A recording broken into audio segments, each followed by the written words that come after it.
essa. O senhor já foi um aliado do presidente, rompeu com o presidente Bolsonaro. Hoje, a tua participação no ato, a gente está mostrando novamente o momento em que o senhor era expulso dessa manifestação, ali ao lado de policiais militares que o retiraram, é claro, mantendo ali a sua segurança.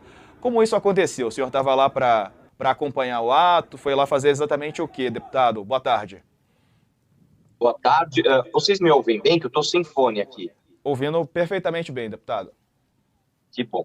Vamos lá. Em primeiro lugar, é importante deixar claro o meu apoio ao Jair Bolsonaro somente no segundo turno em 2018. Né? Muitas pessoas, inclusive, dizem pô, mas você se elegeu junto com ele de forma alguma. Eu não fui pelo partido do Bolsonaro, fui por outro partido. Tentamos apoiar outros candidatos. Somente quando no segundo turno nós tivemos uma situação dicotômica entre Bolsonaro e PT, apoiamos a eleição do Bolsonaro e iniciamos o governo Bolsonaro como apoiadores das pautas que ele se propunha, né? Reforma da Previdência, combate à corrupção, etc.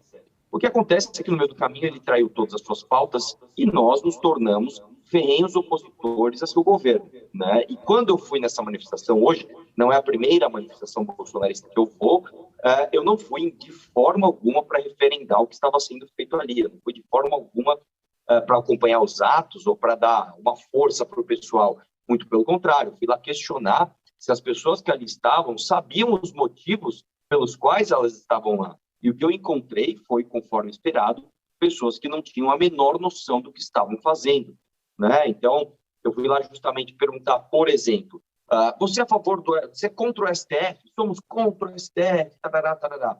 Tudo bem, e o que você acha do Flávio Bolsonaro melando a CPI da Lava Toga?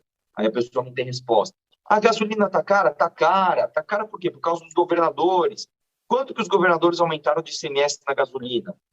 Não sei dizer. Nada, essa é a resposta. Então, assim, a gente vai lá justamente para mostrar que as pessoas que lá estão, infelizmente, são feitas como massa de manobra de uma manifestação que, a meu ver, é uma manifestação golpista, sim. Hoje, o discurso do Bolsonaro, inclusive, deixa isso muito claro, é nítido, é desenhado que nós temos um presidente preparando um golpe de Estado, e eu culpo não só o presidente, né, que, a meu ver, é um criminoso, mas também toda a elite que há em volta dele que está acovardada, né? Eu cito aqui, cito nominalmente alguns deputados do Partido Novo, deputados federais do Partido Novo, né, não estaduais, que são muito bons, mas deputados federais do Partido Novo, muitos ali, como o Kassab, não vamos permitir que o Bolsonaro dê um golpe, mas ele está fazendo manifestação, ele está tentando, e isso ainda é base dele, né?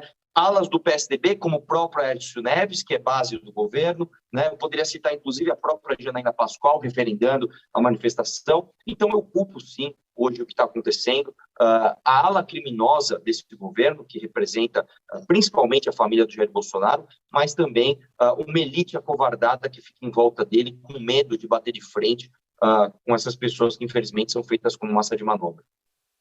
Quer fazer uma pergunta ao deputado? Deputado, qual a expectativa do senhor para o dia 12 aí? Só acha que, diante dos atos de hoje, haverá uma adesão maior aos atos do dia 12? Ou o senhor acha que tem que ter um maior tempo de preparação para fazer um ato relevante? E qual que é a avaliação do senhor sobre o tamanho dos atos em Brasília e em São Paulo? Sim, claramente os atos em Brasília, os atos em São Paulo são relevantes hoje, no dia de hoje. Fala primeiro de hoje para depois falar do dia 12. Mesmo porque você tem um presidente da República, incluindo, né, a estrutura pública sendo usada para levar manifestantes, para dar dinheiro aos manifestantes para que eles vão às ruas. Então, que tipo de manifestação espontânea é essa, né? Nós que fomos de verde e amarelo na Paulista em 2013, 2014, em 2015, 2016, nós criticávamos o PT quando fazia isso, quando usava ali sindicatos para colocar os seus pelegos na rua. Hoje o que nós vemos é exatamente a mesma coisa. Nós temos aí grandes setores, infelizmente, do agronegócio, né? Nós temos setores do poder público, de fato, financiando pessoas para pegarem ônibus, para comer, para ir numa manifestação. Isso não é legítimo, isso não é uma manifestação democrática. Então, com certeza, teve gente, acontece que a gente viu de tudo ali, a gente viu até gente abraçando o Queiroz, a gente viu gente abraçando a imagem do Roberto Jefferson, né? Então, Foi para isso que a gente lutou. Isso é ser conservador, é ficar apoiando o ladrão, é ficar apoiando o condenado.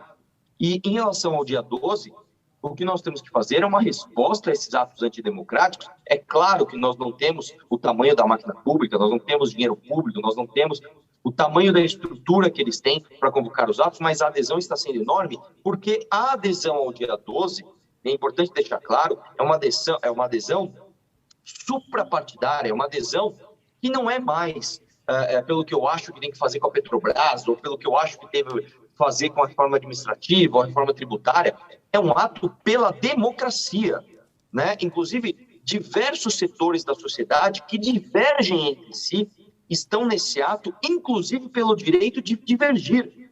Você vê que é uma manifestação que tem de MBL, vem para a rua, Nando Moura, a Tico Santa Cruz, a Rafinha Bastos, a Ciro Gomes, a PSOL. Assim, você tem diversos setores da sociedade que são diametralmente contra as pautas uns dos outros, mas estão ali pela democracia. Porque hoje não é mais uma questão de divergir politicamente do Bolsonaro. Não é mais uma questão de divergência política.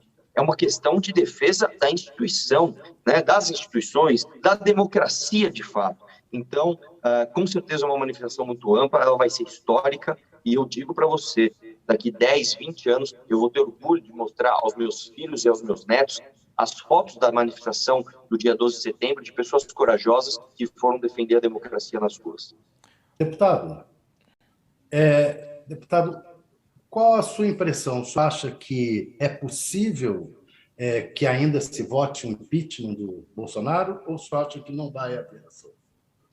Olha, o clima em Brasília, né, como sempre, depende muito dos interesses, muitas vezes escusos, do que a gente chama da turma do Centrão. A gente sabe que a política ideológica move uma parcela ali do Congresso, mas a parcela majoritária mesmo é a turma do Centrão. O que nós temos, infelizmente, é um PT acovardado, né? Nós temos um PT que não está trabalhando pelo impeachment, afinal de contas, para o PT interessa aquilo que interessou ao PSDB na época da Dilma, deixar o governo atual sangrar para que depois ganhe nas urnas. Então, assim como o Aécio, né, durante o impeachment da Dilma, dizia, não, o impeachment é golpe, vamos deixar o governo sangrar, depois a gente ganha nas urnas, né?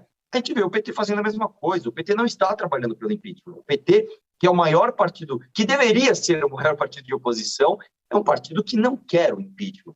E é claro que as outras alas da sociedade, que também são pautadas por pautas identitárias, por pautas ideológicas, estão trabalhando pelo impeachment, e a turma do Centrão está constantemente medindo a temperatura. A gente tem que lembrar que o Arthur Lira, não só o Arthur Lira, mas muitos dos deputados do alto clero, principalmente que são do Nordeste, sabem que o voto da sua base não é Bolsonaro em 2022. Essas pessoas sabem que em 2022 vão ter de estar atreladas ao Lula. Até onde estes interessam o impeachment do Bolsonaro agora? E é por isso que o dia 12 é tão importante, porque você fazendo pressão, você mostrando que há uma demanda, você mostrando que as pessoas estão na rua conscientes da omissão destes, começa a pesar o fardo, como eu disse, da omissão. Então, eu acredito sim que nós podemos ter ainda um processo de impeachment, dependendo do fator número 1, né, do comportamento do Bolsonaro, que está cada vez mais inaceitável, então esse fator nós já temos, e o fator número 2, a pressão das alas ideológicas da sociedade que são contra esses abusos. E uma das ferramentas que nós temos é a manifestação do dia 12 de setembro. Por isso é tão importante que todos nós nos unamos para que a gente vá nessa manifestação. Eu não quero saber, cara, se você, desculpa o linguajar aqui, se você é um tiozão patriota arrependido com o Bolsonaro, ou você é uma feminista de cabelo roxo, não interessa. Se você é a favor da democracia, você tem de estar dia 12 de setembro nas ruas para dar resposta a esse golpista, a esse projeto de ditador que é o Bolsonaro. Então, deputado estadual Arthur Duval. Deputado, agradeço pela participação ao vivo aqui conosco no UOL News, essa edição especial. Até uma próxima.